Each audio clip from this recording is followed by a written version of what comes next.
Okay, we're talking with George Castle, who's written more books about the Chicago Cubs than pretty much anybody who's written books about anything. George, can you give us just basic reasons why you think the Cubs haven't been successful over the last Well, few years? very, very simple. They have had consistently some of the worst baseball management around, and this dates back to the Wrigley regime.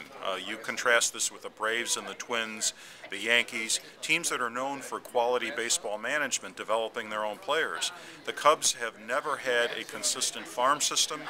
It dated back to the Wrigley regime, where Phil Wrigley did not even believe in a farm system and fell 15 to 20 years behind Branch Rickey, converting the Cardinals and the Dodgers to a great farm system. So really, it has nothing to do with curses or goats or anything like that.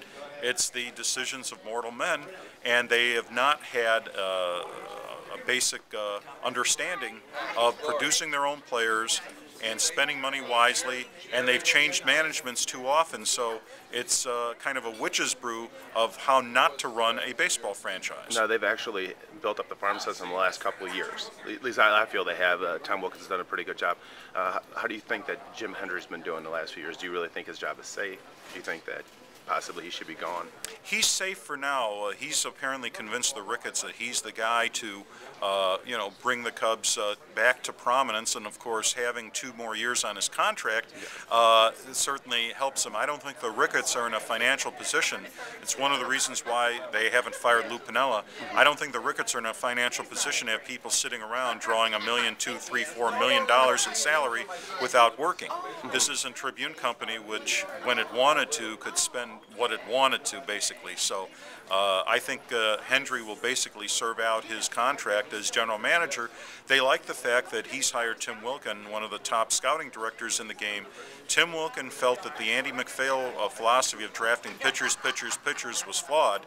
He felt that you have to draft position players in the first 20 rounds of the draft. You're not going to have hitters slip down and be a diamond in a rough being drafted number 62 like Mike Piazza was many years ago. Yeah. So they like the fact that Wilkin has got a wave of position players coming, having drafted from 2006 on. And Oneri Fleita, of course, an old Hendry lieutenant dating back to when he played for him at Creighton, is running the farm system. So I think the Ricketts are convinced that Hendry's organization will produce results, and they feel that changing the organization, wiping it clean, and bringing in a new general manager, bringing in a new farm director and scouting director, they'd have to be starting from scratch again. Do you believe that the Cubs' new wave of getting all these athletes, the guys that can run and make a little contact, is going to make a difference and turn them into a winner over the next 3 or 4 years? It should. I don't know if it'll turn into a winner the next 3 or 4 years. With their financial resources, they don't have to have a 5-year plan where they go down and lose 100 games for a couple of years. You can filter in young players, as the Braves and Twins successfully do, and contend. But you have to have a good baseball organization to do that. It's sort of like the Bears with their quarterback situation. You have to have a quarterback system and have a passing system like Bill Walsh had to properly develop a quarterback, and not have a quarterback throwing wildly and unproductively for 5 years. Again, it's the system and it's the organization. Organizations in some cases do win championships. Yes, I do. I appreciate it. George Castle.